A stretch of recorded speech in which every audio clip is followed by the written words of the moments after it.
हो या केपीके हो या फिर पंजाब हो, इस वक्त जी दरियाओं की हालत इस तरह बताई जा रही है कि किसी भी वक्त जो है खतरनाक किस्म के सैलाबी सूरत हाल से हमें निपटना पड़ेगा। इस वक्त दरिया चनाब की वीडियो आपके साथ शेयर करें। इंडिया ने दरिया चनाब में बहुत बड़ा सैलाबी रेला छोड़ दिया और इस वक्त पाकिस्तान के अंदर वजीर आजम साहब ने हाई अलर्ट जारी कर दिया है। नेशनल डिजास्टर मैनेजमेंट अथॉरिटी को भी हाई अलर्ट कर दिया गया है कि वो लोगों को रेस्क्यू करे और आसपास के इलाकों को जल्द से जल्द खाली करवा दिए। अगर मैं कहूँ कि इंडिया का वाटर बॉम्ब स्ट्राइक है और पाकिस्तान जो कहना गलत नहीं होगा। सारे बाहर चले जाते हैं, ठीक है ना, वो यहाँ नहीं रहते। पाकिस्तान की, एशिया की सारी क्रीम बाहर चली जाती है। मेरे जैसे अनपढ़ जाहिल यहाँ रह जाते हैं, ठीक है। और जो पढ़े लिखे भी होते हैं वो कहते हैं सिस्टम के साथ चलो यार, अब सिस्टम के साथ चलना है। तो अकल सच बात कोई भी नहीं करता। मैं तो इसलिए इतना बोल रहा हूँ कि मेरा ना आगे है ना कोई पीछे है। मैं डरता नहीं हूँ, मैं बोलता हूँ, सच बोलता हूँ। यही तो हमारे हुक्मरान चाहते नहीं है। एक तो मानसून और ऊपर से बारिश और इंडिया की जानिब से छोड़ा जाने वाला ये खतरनाक पानी पाकिस्तान के अंदर बहुत ज्यादा जो है डेंजरस किस्म की सिचुएशन सामने आ रही है। लोग जो है नकल मकानी कर रहे हैं, अपने मकानात छोड़ के महफूज जगह पर मुंतकिल होते हुए नजर आ रहे हैं। हर साल पाकिस्तान को इन सूरत हाल से क्यों निपटना पड़ता है? इंडिया बोलता है कि मैं पाकिस्तान को पानी नहीं दूंगा, और अगर पाकिस्तान को पानी नहीं देता तो अब इतना ज्यादा पानी दे दिया कि पाकिस्तान के दरियाओं में जी सैलाब की सूरत हाल है। इस वक्त जो हाई अलर्ट पाकिस्तान के अंदर जारी है क्योंकि इंडिया ने दरिया चनाब और दरिया रावी में बहुत बड़ा सैलाबी रेला छोड़ दिया। भारत की बात करें तो भाई कुछ समझ ही नहीं आ रही है कि ये सिचुएशंस किस तरफ जा रही हैं। अभी देखिए रिसेंटली एससीओ के अंदर रजत नाथ सिंह ने बोला कि भाई हम ये एससीओ डॉक्यूमेंट साइन नहीं करेंगे क्योंकि पहलगाम अटैक मेंशन नहीं किया गया इसके अंदर। और ये एक बड़ी अलार्मिंग सिचुएशन भी हमें नज़र आती है कि जहाँ पर इंडिया पाकिस्तान होता है वहाँ पर कोई ना कोई घटना घट जाती है। अभी रिसेंटली बात करेंगे कि अमित शाह ने कहा कि भाई आप जो मर्जी कर लें, हम जो पानी है उसकी सस्पेंशन को ख़त्म नहीं करेंगे और इंडस वाटर ट्रीटी कभी भी रिस्टोर नहीं हो सकती है। फिर एक स्टेटमेंट आया कि भाई आप काउंटर टेररिज्म को प्रमोट ना करें, आप दहशतगर्दी को प्रमोट ना करें। कि बारिशें होनी है, उन्होंने तो पानी छोड़ना है, उन्होंने अपने आप को प्रोटेक्ट करना है, ठीक है। इंडिया ने प्रोटेक्ट करना है खुद को, वो तो करना ही है ना। सही है। तो जब हमारे पास डैम्स नहीं होंगे, जब हमने तो खुद अपने पानी को प्रोटेक्ट करना है ना। सही है। जब हमारे पास डैम्स होंगे तो हम उसको प्रोटेक्ट कर सकते हैं। अगर वो पानी छोड़ता है तो हमारे पास डैम्स हम उसको कंट्रोल कर सकते हैं। अगर हमारे पास डैम्स ही नहीं है, हमारे पास कोई प्रोटेक्शन नहीं है और हम उस पर डिपेंडेंट है, तो वो तो जो मर्जी कर सकते हैं। पानी के मामले में इंडिया पे डिपेंडेंट है, ऑब्वियसली डिपेंडेंट, मतलब उसने डैम्स वो बनाई जा रहा है और हमारे पास कुछ भी नहीं है, तो वो तो कुछ भी कर सकते हैं ना। वो पानी छोड़ देंगे, उन्हें तो छोड़ना ही छोड़ना है क्योंकि हमने अपने आप को तो प्रोटेक्ट करना ही करना है। और ये जो सीजन है मानसून का, इसमें तो मैसिव बारिश होती है ना, तो ये तो होना ही होना है। कि इंडिया वाले जो कह रहे हैं बिल्कुल सही कह रहे हैं कि भाई देखें कोई भी हमारा मसला तो है ना, ठीक है। वो कह रहे हैं कि आप टेररिज्म ना करें, तो मैंने पहले भी एक चैनल में कहा था, हम क्यों नहीं एक दफ़ा बैठ के क्लियर करते हिंदुस्तान को कि हम टेररिस्ट नहीं करते, हमारी तरफ से कोई नहीं आता। वो आपके पास कोई प्रूफ है तो इसका को साबित करें, ठीक है। अब ये कभी वो कहते हैं कि हम पाकिस्तानी कहते हैं कि इंडिया ने हमारे मुल्क में ये अटैक करवा दिए हैं, जैसे कोयटा में धमाके हुए थे, हम राह का नाम लेते हैं, वो हमारा नाम लेते हैं। ये कब तक चलेगा? 70-75 सालों से यही चल रहा है दोनों मुल्कों में कि जी इंडिया ने ये कर दिया है, पाकिस्तान कहते हैं इंडिया ने कर दिया है, वो कहते हैं इन्होंने कर दिया है। तो एक जब दोस्ती तभी होगी। ये तो इसमें आप ही गलती है ना, इसमें आप किसी और को तो नहीं कह सकते ना। नहीं, पहले इंडस वाटर ट्रीटी थी तो इंडिया पानी छोड़ने से पहले बताता था, अब वो बिना बताए पानी छोड़ रहा है। अब हमें पता नहीं किस टाइम कब से लाभ आ जाए। आपको वही बताना चाह रहा हूँ कि देखें उसने तो छोड़ना ही छोड़ना है ना, वो अपने आप को प्रोटेक्ट तो करना ही करना है ना उसने, ठीक है। आप क्या कर रहे हैं? आपके डैम हम क्यों नहीं बना रहे? इंडिया क्यों इतने डैम बना रहा है? यहाँ पे तो लड़ाइयाँ ही नहीं खत्म होती। हाँ।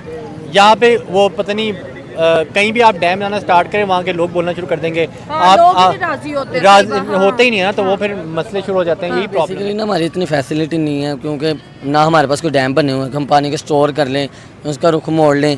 इंडिया को भी हम ब्लेम नहीं इतना कह सकते कि इंडिया जानबूझ के कर रहा है। इंडिया की भी मजबूरी है क्योंकि बेसिकली वहाँ पर भी उनके कितने भी ज़्यादा पहाड़ वगैरह हैं, पानी वगैरह वहाँ पर जमा होता है तो वो छोड़ते हैं। अदरवाइज़ इंडिया जानबूझ कर नहीं करता। बेसिकली इंडिया दिल में ये रखता है पाकिस्तान के लिए, जैसे कि इंडिया को हमसे हार हुई है आर्मी की तरफ से, तो इंडिया के भी दिल में था बेसिक अगर ये पानी छोड़ना ही है ना तो इंडिया को भी चाहिए थोड़ा सा छोड़ दें, आहिस्ता आहिस्ता करके। एकदम छोड़ना तो ये जाहिर सी बात है मैम, ये तो सीधी दुश्मनी है। चाहिए कि थोड़ा थोड़ा करके पानी छोड़े, एकदम से ना छोड़े। और हिंदुस्तान को तो हज़ारों तरफ से चीज़ें आ जाती हैं, मगर पाकिस्तान के पास 2-3 ही बॉर्डर हैं, एक इंडिया का करीब पड़ता है। अगर इंडिया से ट्रेड होगी, इंडिया से दोस्ती होगी तो पाकिस्तान फलेगा फूलेगा। तो लिहाजा हुकूमत को चाहिए, देखें जब ईरान की इसराइल की जंग ख़त्म हो सकती है, जब ट्रंप उसमें मुदाखलत करके उस जंग रुकवा सकता है, जब इंडिया पाकिस्तान की जंग उसने रुकवाई है, ख़त्म करा सकता है, तो हमारी सुलह क्यों नहीं करा सकता? हमें क्यों नहीं एक टेबल पे बैठाया जाता? अगर हम दोनों मुल्क बैठ जाएं, ईरान भी बैठ जाए, इंडिया भी पाकिस्तान, तो ये खिता बहुत खुशहाल हो जाएगा। हमें पेट्रोल भी सस्ता मिलेगा, हमें गैस भी सस्ती मिलेगी, हमें हिंदुस्तान से भी चीज़ें सस्ती मिलेगी, हिंदुस्तान को भी हमसे नमक जाएगा, सस्ता जाएगा। तो लिहाजा अगर देखिए कोई बात होती है तो बात निकलती है ना। आप इतने पानी नहीं छोड़ना और आप इंडिया पानी देखिए, आप इतना स्ट्रॉन्ग हो ना, अगले जो जितनी भी कंट्री आप अगर ये इंडिया आपके साथ है तो आप उस चीज़ को लेके आप स्टोर करें चीज़ें, आपको फायदा आने वाले वक्त में। क्योंकि इंडिया अगर आपको धमकी भी देता होगा, भाई तुम ठीक है तू धमकी दे, हमारे पास पानी हमने स्टोर किया हुआ है। जब आपने एक डैम ही नहीं बनाई शुरू से, आप पूरी जिंदगी आप कहते हैं डैम बनाए, पाकिस्तान में डैम नहीं बन सकेंगे, डैम नहीं बनता क्योंकि भाईजान इधर ना हमारे सिर्फ नाम का भाईचारा है। कोई भी आती है ना हुकूमत, वो कोशिश करती है पाकिस्तान को आगे लेके जाने की, डैम बनाना शुरू करती है, वो दूसरा उठता है, वो कहता नहीं जी इन्हें जिन्ना बारू पैसा आया इन्हें धोखा कर रहा है आवाम ना, ये वो फ्रॉड है। मैं इसमें थोड़ी बात ये भाई की बात देखिए, डैम अगले 50 साल अगले पूरी जिंदगी नहीं आपके डैम बनेंगे। क्योंकि अगर जो कोई डैम बनाना शुरू करता है तो वो उसकी या तो गवर्नमेंट खत्म हो जाती है या वो बंदा बात ही नहीं करता इसकी भी। ये बात सिंपल बात करूँगा। देखिए चोर बना देते हैं पाकिस्तान में। देखिए चोर में नहीं, वो आपकी बात जो भी है मुझे नहीं पता किसकी आप बात करें। देखिए कि फैमिली बैठी हुई थी, दरिया चढ़ा और 18 लोग ले गया, ठीक है। लिहाजा हम क्यों नहीं पानी को जगह जगह स्टॉक करते, क्यों नहीं उससे डैम बनाते, क्यों नहीं सस्ती बिजली बनाते? हम कब तक ये इल्ज़ाम देते रहेंगे कि हिंदुस्तान हमारा पानी बंद कर रहा है, हम उससे जंग करें? कि यार अभी अगर हमारा भी बस चलता ना, हमारे पास इंडिया का पानी होता, हमारे हाथ में इंडिया के दरिया होते, कसम से हमने भी एक दरिया उधर एक बूंद पानी नहीं जाने देना था। हमने भी कहना था ये पानी हम थर में देंगे, हम अपने इलाके आबाद करेंगे, हमने भी नहीं देना था। ओ हम तो सगे भाई को भी पानी नहीं देते, कहते नहीं मैं अपना लेके आया हूँ तू खुद ही ले आ, तो हमने कैसे देना था? लिहाजा अगर वो कहते हैं भाई उनका मुल्क है, वो कह सकते हैं। तो जंग तो पाकिस्तान ने देखें अगर करनी थी तो पाकिस्तान तो जंग करना चाहता भी है, फिर भी नहीं करना चाहता। पाकिस्तान की तो समझ नहीं आती, जंग करनी है तो इससे अच्छा मौका कौन था? अब जंग लगी हुई थी ना, एक कौम एक हुई हुई थी, अवाम का जज्बा था कि भाई इंडिया को तबाह करो। इन्होंने हमारे मुल्क में आके 24 मिसाइल मारे हैं, ये ड्रोन हमने 2 दिन करता रहा, तो हमने कब इनकार किया जंग से?